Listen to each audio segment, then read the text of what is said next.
आणि नोबेलचा अनुभव मला इतका घाण आला, खूपच वाईट अनुभव होता मला आजचा. ह्याच्यावर जाणकारांनी ह्याच्यावर काहीतरी मला सांगावं. आणि मग मी त्यांना विचारलं की हे बाहेरून आणू शकतो, तर त्यांनी सांगितलं की नाही, आमच्या मेडिकलमधूनच तुम्हाला त्या गोळ्या घ्याव्या लागतील. सैराट फेम अभिनेत्यानं बनवला व्हिडिओ, मुंडेंनी टाकली धाड. नेमकं काय घडलं? IAS अधिकारी तुकाराम मुंडे एफडीएचे आयुक्त झाल्यापासून राज्यभरात केवळ मुंडे हेच नाव चर्चेत पाहायला मिळत आहे. जर हॉटेलमध्ये अस्वच्छता आढळली की टाकली धाड.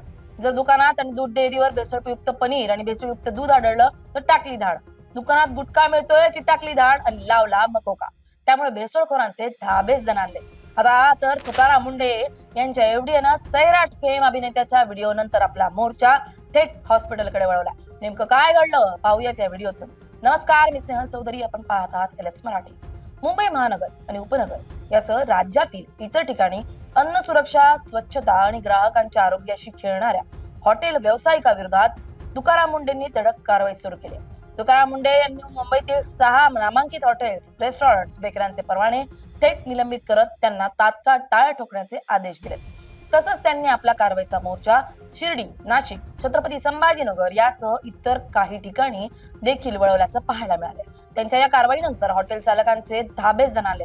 मात्र आता तुकाराम मुंडेंनी आपला मोर्चा हॉस्पिटल आणि मेडिकलकडे वळवल्याचं पाहायला मिळत आहे. मराठी चित्रपटसृष्टीत इतिहास रचणारा सैराट चित्रपटात सल्याची भूमिका साकारणारा अभिनेता अरबाज शेखनं सोशल मीडियावर एक भावनिक व्हिडिओ शेअर केलाय. या व्हिडिओतून त्यानं सोलापूरच्या नोबल हॉस्पिटलच्या मनमानी कारभारावर गंभीर आरोप केले. अरबाजनं व्हिडिओमध्ये सांगितलंय की त्याच्या वडिलांना ब्रेन हॅमरेज आणि हृदयाचा त्रास असल्यानं त्यांना नोबल हॉस्पिटलमध्ये दाखल केलं होतं. रुग्णालयात प्रवेश करताच आधी 10,000 रुपयांचं डिपॉझिट घेण्यात आलं आणि नंतर गोळ्या इंजेक्शनची चिठ्ठी देण्यात आली. जेव्हा त्यांना ही औषधं बाहेरून आणण्याबाबत विचारणा केली तेव्हा रुग्णालय प्रशासनानं तुम्हाला आमच्याच मेडिकल मधून औषधं घेणं बंधनकारक आहे अशी सक्ती केली. अरबाजच्या दाव्यानुसार ती औषधं 40,000 रुपयांपेक्षा जास्त किमतींची होती, जी बाहेर बाजारात जवळपास अर्ध्या किमतीत उपलब्ध होती. माझ्या बापाला मला डोळ्यात देखत मरताना पाहायचं नाहीये असं म्हणत अरबाजनं अखेर वडिलांना तिथून दुसऱ्या रुग्णालयात शिफ्ट केलं आणि आर्थिक मदतीसह आवाहन केलं. नमस्कार, मी अरबाज शेख. मी आता सोलापूरमध्ये नोबल हॉस्पिटल समोर उभा आहे. पप्पांना 8 दिवस झाला हॅमरेज झालाय म्हणून ब्रेन हॅमरेज झालाय म्हणून आम्ही त्यांना सोलापूरला ऍडमिट केलंय. तर त्यांचा हार्टचा थोडा प्रॉब्लेम झाला म्हणून आम्ही त्यांना नोबेलला शिफ्ट केलं होतं. आणि नोबेलचा अनुभव मला इतका घाण आला की जेव्हा आम्ही पेशंटला ऍडमिट केलं तिथे, तर 10,000 आधी डिपॉझिट भरायला सांगितलं. आम्ही ते भरले आणि जेव्हा त्यांनी मला काही गोळ्यांच्या चिठ्ठ्या दिल्या की ह्या गोळ्या आपल्याला लागतील, आणि मग मी त्यांना विचारलं की मी हे बाहेरून आणू शकतो, तर त्यांनी सांगितलं की नाही, आमच्या मेडिकलमधूनच तुम्हाला त्या गोळ्या घ्याव्या लागतील. काही इंजेक्शन असतील ते तुम्हाला इथूनच घ्यावं लागतील. तर जेव्हा मी इथून त्या गोळ्या घेतल्या तर ते जवळजवळ सगळ्या गोळ्या 40,000च्या पेक्षा जास्त होत्या. त्यांनी मला त्या म्हणजे 3 टाइम मला त्यांनी त्या गोळ्या आणायला सांगितल्या.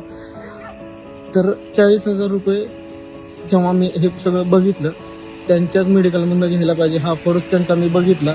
आणि जेव्हा ह्याच्या आधी पापांना जिथे ॲडमिट केलं होतं तिथे असं काय मला आढळलं नाही.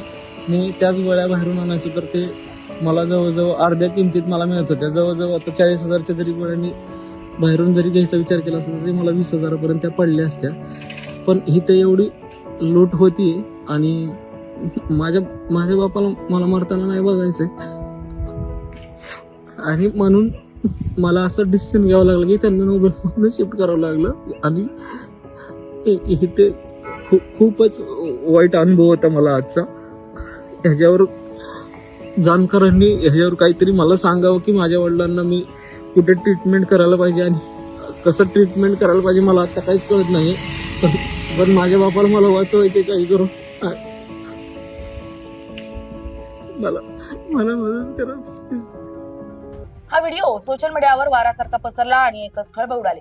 विशेष म्हणजे काही दिवसांपूर्वीच एफडीए आयुक्त तुकाराम मुंडे यांनी राज्यातील रुग्णालयांना कडक इशारा दिला होता की रुग्णांना किंवा त्यांच्या नातेवाईकांना रुग्णालयाच्या आत असणाऱ्या अधिकृत फार्मसीमधूनच औषधं खरेदी करण्याची सक्ती केल्यास त्यांच्यावर कठोर कायदेशीर कारवाई करण्यात येईल. या इशाऱ्यानंतरही नोबल हॉस्पिटलमध्ये असा प्रकार घडल्यानं नागरिकांमधून संताप व्यक्त होत होता. अरबाजचा हा व्हिडिओ समोर येताच मुंडेंच्या आदेशानुसार एफडीएच्या पथकानं तात्काळ नोबल हॉस्पिटलमध्ये धाड टाकून तपासणी सुरू केली. या चौकशी दरम्यान नोबल हॉस्पिटल परिसरातील फातिमा फार्मसी मेडिकलमध्ये तपासणी केली असता अन्न व औषध विभागाला तिथं अत्यंत गंभीर स्वरूपाच्या कायदेशीर त्रुटी आढळून आल्या. रुग्णांना औषध खरेदीसाठी केली जाणारी सक्ती आणि तपासणीतील गंभीर त्रुटींची दखल घेत प्रशासनानं या मेडिकलमधून तातडीनं औषध विक्री बंद करण्याचे आदेश देत थेट मेडिकल सील केलं. या संपूर्ण प्रकरणावर नोबल हॉस्पिटलचे प्रमुख डॉक्टर अमजद अली खान यांनी हॉस्पिटलची बाजू मांडताना अरबाजचे सर्व आरोप खोटे असल्याचा दावा केलाय. अरबाज शेखचे वडील अत्यंत गंभीर स्थितीत हॉस्पिटलला आले होते. ते केवळ काही तास हॉस्पिटलमध्ये दाखल होते.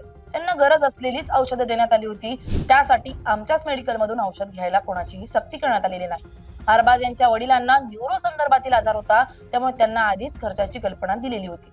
मात्र अरबाज यांना हे आरोप का केलेत याची कल्पना आम्हालाही नाहीये, असा दावा डॉक्टर खान यांनी केलाय. सर काय सांगाल, आज काय कारवाई? आज रोजी सकाळी माननीय आयुक्त अन्न औषध प्रशासन व माननीय सहआयुक्त पुणे विभाग यांच्याकडून आपणास अशी माहिती प्राप्त झालेली होती की सोलापूरमधील नोबेल हॉस्पिटल येथील मेडिकलमधून याच मेडिकलमधून औषधं रुग्ण आणि त्याच्या नातेवाईकांनी खरेदी केली पाहिजेत अशा प्रकारची सक्ती केली जाते. त्यानुसार तात्काळ या मेडिकलला मी तपासणीसाठी व्हिजिट केलेली आहे आणि त्याच्यामध्ये असं आढळून आलेलं आहे की माननीय आयुक्तांचं जे परिपत्रक आहे त्याचं सर्रासपणे या ठिकाणी उल्लंघन दिसून आलेलं आहे. या ठिकाणी कोणताही सक्ती नसल्याबाबतचा बोर्ड लावलेला नाही आहे. त्याच्यानंतर जे प्रिस्क्रिप्शन आहे ती कोणत्याही प्रकारे रुग्णांच्या नातेवाईकांकडे न देता ते डायरेक्ट मेडिकलमधील कम्प्युटरवरती डिस्प्ले होत आहेत आणि त्या अनुषंगानं मेडिकलच्या नातेवाईकांना केवळ फक्त औषधाचं बिल भरण्यासाठी मेडिकलमध्ये पाठवलं जातं. हे उल्लंघन आणि यासोबतच आपण या मेडिकलची सखोल तपासणी केलेली आहे. तपासणीमध्ये औषधी व सौंदर्य प्रसाधने कायद्यातील बऱ्याच नियमांचे गंभीर उल्लंघन आढळून आलेलं आहे आणि हे जे सर्व उल्लंघन आहे हे जन आरोग्याच्या संस्थेच्या दृष्टिकोनातून अत्यंत घातक असल्यामुळे आज रोजी मी तात्काळ या औषध विक्री पेढीस औषध विक्री बंद करण्याचे आदेश जारी केले. काल अभिनेता सलीम याने व्हिडिओ व्हायरल केला, त्या अनुषंगानेच कारवाई झाली का? त्या अनुषंगाने आपण कारवाई केलेली आहे आणि त्या अनुषंगाने आपण सखोल तपासणी केली. औषधं पण आढळले. याच्यामध्ये ही सर्व जी काही उल्लंघन आहे ते आपण तपासणी अहवालात नमूद केलेले आहे. सर्व उल्लंघन गंभीर स्वरूपाचे आहेत, त्यामुळे आपण तात्काळ औषध विक्री बंद करण्याची याच्यावरती आपण आज रोजी यांना तात्काळ औषध विक्री बंद करण्याचे आदेश दिलेले आहेत. त्यानंतर त्यांना तात्काळ कारणे दाखवा नोटीस जारी करून पुढील कारवाई केली. शहरातील काय बाबी जे आहेत त्या आढळलेल्या या आपण कायद्यातील नियमांचे बऱ्यापैकी गंभीर उल्लंघन आढळून आले. जसं की ते आता मी तुम्हाला या मीडियाला डिस्प्ले करून करता येत नाहीत मला, तर त्यानुसार त्यांना आपण नोटीस जारी करून त्याच्यानंतर त्याच्यावरती अंतिम कारवाई केली जाईल. नोटीसचा आदेश आणखी नोटीस जारी केलेली नाही. आता त्यांना आपण तात्काळ औषध विक्री बंद करण्याचे आदेश जारी केलेले आणि त्यांना तात्काळ आपण नोटीस मेडिकल सील केले का? बंद केलं. एफडीएच्या या धडक कारवाईनंतर अभिनेता अरबाज शेखनं आपल्या व्हॉट्सअप स्टेटसच्या माध्यमातून आता हा विषय संपल्याचं जाहीर केलंय. अरबाजनं म्हटलंय की सोलापूरच्या एका हॉस्पिटलमधील अनियमिततेसंदर्भात एक व्हिडिओ पोस्ट केला होता, परंतु त्यानंतर असंख्य फोन आणि मेसेजेस येत असल्यामुळे तो व्हिडिओ आता डिलीट केलाय. सध्या वडिलांची प्रकृती हीच प्राथमिकता असून प्रशासनानं दखल घेत संबंधित हॉस्पिटलच्या मेडिकलवर कारवाई केली आहे. त्यामुळे हा विषय इथेच संपलाय. कठीण काळात पाठीशी उभे राहणाऱ्या सर्वांचे आभार मानतो असं त्यानं म्हटलंय. मात्र तुकाराम मुंढे यांच्या या ऑन दी स्पॉट कारवाईमुळे सर्वसामान्यांची आर्थिक लूट करणाऱ्या रुग्णालय प्रशासनांना मोठा इशारा मिळाला असून संपूर्ण राज्यात कारवाईचं कौतुक होत आहे. या कारवाईबाबत तुम्हाला काय वाटतं? कमेंट करून आम्हाला नक्की सांगा. Bureau report LS Marathi.